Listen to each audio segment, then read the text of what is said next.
guys, welcome back to another YouTube video. Now in today's video, guys, I'm going to be doing a quick overview for the developer update for DbD, which got released last Tuesday, and I believe the mid-chapter update will be going on the public test server this upcoming Tuesday, which is actually today. So today is actually, I believe, the day that they're going to be releasing this developer update on the PTB. I'll just have to see based on videos and stuff like that. But all I know is that it's coming, and I'm not too late. The patch notes just got released, but it should just be on the PTB the day that I'm recording this. And I didn't have school today, so I decided, you know what, why not? I'll do a quick overview for this Dead by Daylight developer update. Just some quick announcements to make before I go over it. You know, make sure you stay tuned for the planned videos in the community post. I put up what videos I am planning on doing next. And the Discord, by the way, now is, if you want to join the Discord, it is now in the About section of my YouTube channel. So instead of me putting my link in every video, and I think it expires sometimes, it's in the About section. If you have any issues, though, with joining because it expired, apparently, or anything like that, please tell me so that I can get that fixed. Otherwise, hopefully, that invite link is permanent, so I don't have to change it, and I don't have to constantly be putting Discord links in every single video, and then reminding you about it. So, just so you know now, the Discord link is now in the About section if you want to join, and read the community post so that you can stay up to date with any potential future changes. As I said just before, I put a list of the upcoming videos that are coming, and I told you in the community post that I put the link for the Discord in the About section, so make sure you are reading the community post. Other than that, let's go over this mid-chapter update. So here it is, developer update, mid-chapter update, whatever you want to call it. By the way, this is not my first time seeing this, so this is not a reaction to developer update or anything like that. I've already seen it. I'm just going to go over it and give myself a little bit of a refresher, because I did honestly forget a few things that they did for this developer update. But, let's take a look here. I'm not going to read through the text or anything like that. Some of you have probably already seen it. So it says Patching Optimization Part 2. So basically they released a Part 1 of this in the last developer update, I believe. And basically it's just to make downloading the new patches shorter, which I know I've heard some people talk about how I don't really care about this or anything like that. I totally understand that. But for people especially who play on console, sometimes I will set my console on rest mode so that the next day it can start downloading the patch, and sometimes it won't even start downloading the patch even though I had it in rest mode, and that's really, really annoying, because when I come home and I want to play the mid-chapter update or the new killer's gotten released, I don't want to wait an hour for the patch to download because it wasn't working. So now this kind of fixes a little bit of it by shortening it more and more. I know this is not really as much of an issue for people on Steam, but for console especially, if you're playing on PlayStation, sometimes this is a bit annoying. So I actually do like this. I do like what they're doing here. So yeah, no problems there. And then they did a Ghostface and a Legion update, so I'm gonna go over that. I'm actually gonna read off of this one so that I can remember.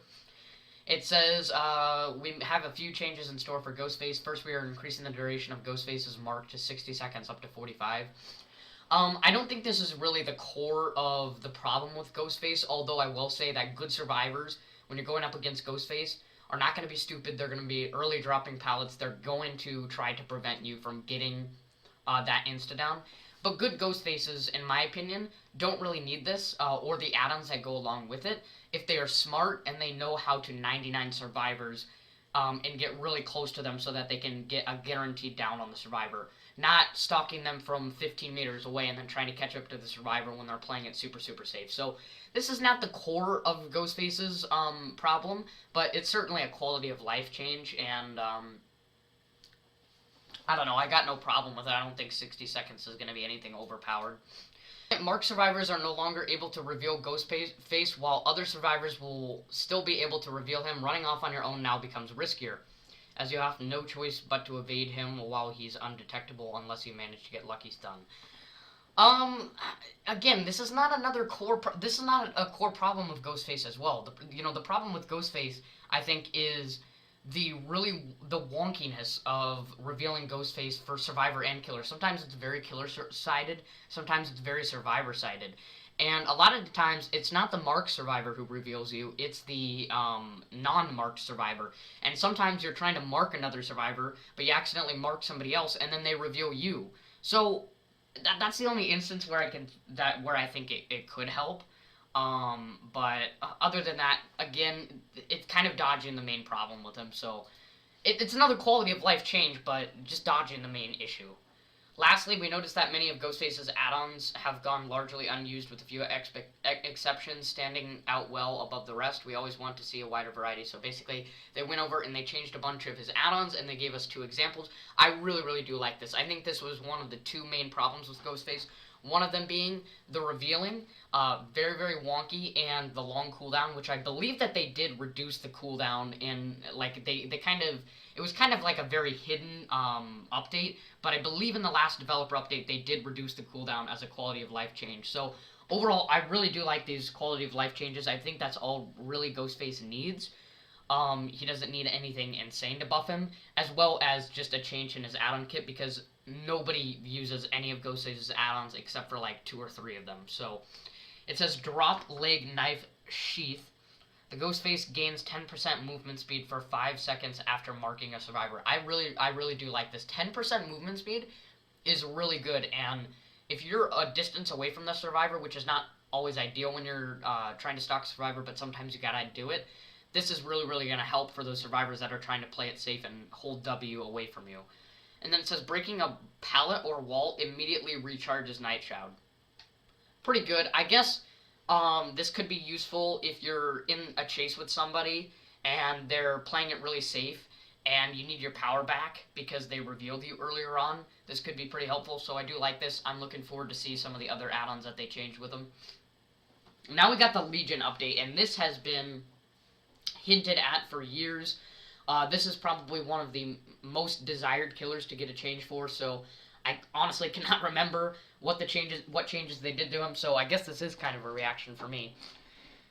It says, in all seriousness, the first of our changes is centered around chaining together hits. Being able to string together multiple hits on different survivors is something that is core to Legion's design, so help them do that. We're giving them a stacking 0.2 meters per second speed boost for each survivor they hit during Feral Frenzy. And then it just says it'll make it easier for them to get a chain hit. It says, additionally, a 5th hit will end your frenzy and put any survivor into the dying state, adding a satisfying payoff for chaining together hits. I really, really, really do like this. It makes it easier for him to chain hits and get them on all 4 survivors. And it encourages Legion to use his power for the intended reason, not for just mobility or hitting survivors multiple times, like the same survivor multiple times. This encourages Legion to play how it is meant to be, and I really do like that. And it makes it easier for them, for Legion to chain together hits. So I really do like this change. And the whole 5th hit will end your frenzy and put any survivor into the dying state. So I think it's just a random survivor. I don't think it's a survivor you're hitting, but it just puts a random survivor into the dying state. The amount of pressure you can get from chaining all 4 survivors, putting them all in the deep wound, making them all injured, and then having another survivor downed, that is an insane amount of pressure if you can get the 5th hit. Now, I don't know how easy it will be to actually get this 5th hit yet, but if it is not too difficult, Legion can put a lot of pressure on survivors. So I really, really do like this change. Next, we've lowered the post-frenzy, Feral Frenzy fatigue duration to 3 seconds, down from 4 seconds. The fatigue is a crucial part. We found that lowering to 3 seconds, but we also kept it feeling fair for survivors' POV to ensure that the fatigue doesn't get out of hand. We've reworked any fatigue-altering add-ons since the 2 strongest ones were added to the base kit. We've also changed Feral Frenzy's recharge to start as soon as it ends rather than after the fatigue, effectively reducing the power's cooldown. I do like this. The fatigue felt really, really, it kind of felt like a Victor in Twins when they down a survivor. It was just really, really sluggish, and I absolutely hate the fatigue for Legion. So 30 seconds is definitely a lot more reasonable. and those add-ons obviously got altered so it doesn't get too crazy, but you can still use them and make it even shorter, so I really do like this. A good quality of life change, I do like that. And it says, at last, and last add-ons, we've reviewed each of Legion's add-ons. Some will receive number tweaks, while other will get entirely new effects. We want to shine a spotlight on various mixtape add-ons in particular. True to their name, these add-ons will also augment the Legion's new music and even be mixed and matched to produce interesting results. This is really, really interesting. I'm not going to play the video, but basically what you can do is you can use, there's like a Joey's mixtape, Susie's mixtape, there's like a mixtape for every Legion member. And you can combine them and make different chase musics. I think this is a really, really cool, interesting idea. Obviously, it doesn't make Legion any better, but I think it's just a cool thing to do with add-ons, and I honestly think that this should be something they should do more often with any killer, realistically, not just Legion, to make add-ons a lot more engaging and fun to use, and make them live up to their name. I really, really like this, and I think they're going to go down even further with these kind of ideas. So overall, as far as for Ghostface and Legion, I do like both of these changes. I don't know what I would have done better, really. Other than probably for Ghostface, somehow make it less wonky for revealing Ghostface. Hemorrhage rework. We really, really needed this. And I'm hoping in the future we also get a blindness rework, because that's another really desired change for me. But Hemorrhage is one of the most useless status effects, probably even more useless than Blindness, to be honest with you. It's just a very outdated effect. So it says, Hemorrhage has long been one of the lesser desired status effects for killers, at least. That's funny. Currently, Hemorrhage increases the frequency of blood pools, making it easier to track survivors. This effect ends up not being very useful in most cases, as the survivor will be either leaving scratch marks, blah, blah, blah, blah, blah, blah. With that in mind, we've come up with a new version of Hemorrhage. Whether you are not healing, Hemorrhage will cause your healing progress to regress at the rate of 7% per second. This new version rewards the killer for interrupting a survivor healing and has the potential to waste medkit changes. Whenever you are... Okay, oh, I thought it said whether you are not healing. Okay, it says whenever you are not healing, Hemorrhage will cause your healing progress to regress at a rate of 7% per second. This was the idea that I had Hemorrhage in my mind for a while. It's just, I think, even with this change, Hemorrhage will still be situational. You'll still have to make kind of a little bit of build around it to actually make it work. Although with the meta currently, with the boons and survivors liking to heal a lot, this could be pretty useful if you can interrupt them while they're healing. Otherwise, survivors are not just going to stop healing if you do have Hemorrhage applied to them. So, I don't know, It's better than what it was, but it's still going to make it difficult to make this add-on work. You're still going to have to make a build around it to make it work. I don't know. It's a lot better than it was. I do like this change. This is what I had in mind. It's so god dang difficult to rework some of the effects, because there's just all the ideas have pretty much been used up. But this is the one idea that they hadn't caught yet, and I really do like this idea. So, yeah. Updated difficulty ratings. Don't really care about this, but at least they're making it more accurate. Because, you know, you could look on a killer like, I don't know, Billy, for example, and it says it's easy to play Billy. Oh, yeah, right. So, I mean, I guess it's nice so that you're not misleading new players into believing that it's really easy to master this killer, but I don't really care. But at least they're changing it, because the difficulty ratings are really outdated and they never really got changed. And then I believe this is the last thing, the Haddonfield update, the rework for the aesthetic. This hasn't been needed for a long time, and I believe this is the last rework for a map they're going to do until, you know, some of the newer maps get outdated. But this really, really, really needed to happen. It's been long desired, and I'm really happy they did this. They gave us a couple pictures. Well, they gave us a lot of pictures, but these ones won't load for some reason. I don't really care about the aesthetic as much as I care about, as much of a fan as I am for Halloween. I do like that they're changing the aesthetic, but I care a little bit more, especially for Haddonfield, for changing some balancing stuff with it, which I know they're going to be doing. They're going to be changing some of the palette spawns and stuff like that, so I'm really, really excited for Haddonfield to be back in this new reworked version. So overall, I'm satisfied with this developer update. There wasn't anything that I didn't like. I just wish we would have seen a little bit more, but maybe my expectations are too high after that developer update back in October. But overall, I'm pretty satisfied. I do like these changes, and I'm very, very excited to play on these.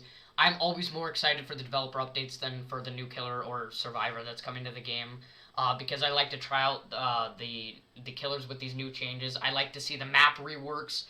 Haddonfield's been gone for several months now. I really, really want to get back onto playing Haddonfield. I can't believe it. One of the most hated maps, and I actually am already missing it. So I cannot wait for this to get released on public servers and to start playing it. So overall, I'm satisfied with this developer update. There's not really anything that I'm mad at.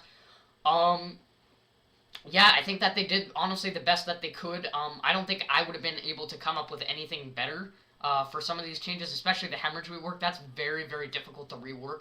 I think they did the best that they honestly could with, especially with the hemorrhage rework.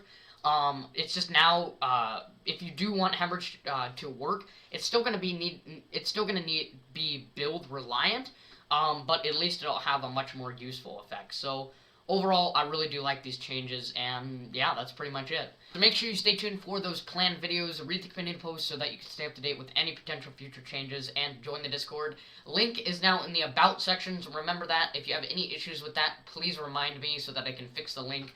But no more putting the link in the description down below, because I just got tired of recopying the link over and over again every video I uploaded. This makes it a lot easier on me. So yeah, that's it for the video. Like and subscribe, guys, and I'll see you next time.